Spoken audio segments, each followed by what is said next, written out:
بسم اللہ الرحمن الرحیم۔ السلام علیکم ورحمۃ اللہ وبرکاتہ۔ عمر فاروق عصری چینل کی طرف سے آج میں آپ کو احادیث نبوی صلی اللہ علیہ وسلم کی روشنی میں وضو کا طریقہ بتاؤں گا۔ آپ نے اسی ترتیب کے ساتھ وضو کرنا ہے۔ رسول اللہ صلی اللہ علیہ وسلم نے فرمایا، جس نے وضو سے پہلے بسم اللہ نہ پڑھی اس کا وضو نہیں ہوتا۔ جامع ترمذی کی روایت ہے۔ رسول اللہ صلی اللہ علیہ وسلم کو طہارت یعنی وضو اور غسل میں دائیں طرف سے شروع کرنا پسند تھا۔ صحیح بخاری کتاب الوضو۔ سیدنا عمران رضی اللہ تعالی عنہ سے روایت ہے، سیدنا عثمان رضی اللہ تعالی عنہ نے وضو کے لیے پانی منگوایا۔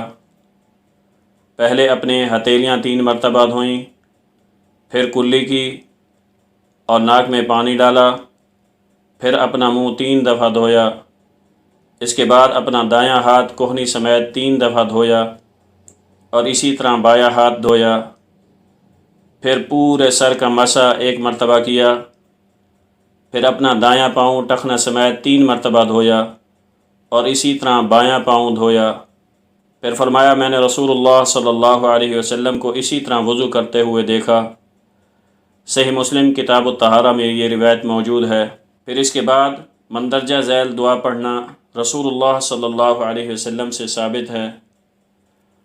اشہد ان لا الہ الا اللہ وحدہ لا شریک لہ واشہد ان محمدا عبدہ ورسولہ۔ صحیح مسلم کی روایت ہے۔ آپ صلی اللہ علیہ وسلم سے یہ ثابت ہے کہ آپ نے فرمایا، جو وضو کرنے کے بعد یہ دعا پڑھتا ہے جنت کے اس کے 8 دروازے کھل جاتے ہیں، جس دروازے میں سے چاہے گا وہ داخل ہو جائے گا۔ دوسری دعا یہ ہے، اللہم اجعلنی من التوابین واجعلنی من المتطہرین۔ جامع ترمذی کی روایت ہے۔ اگر کوئی شروع میں بسم اللہ پڑھنا بھول جائے تو اس کا وضو ہو جاتا ہے، درمیان میں پڑھ لے یا بعد میں پڑھ لے۔ وضو کے تمام اعضاء کو 2 بار بھی دھونا جائز ہے، جبکہ 3 بار دھونا بہتر و مکمل ہے۔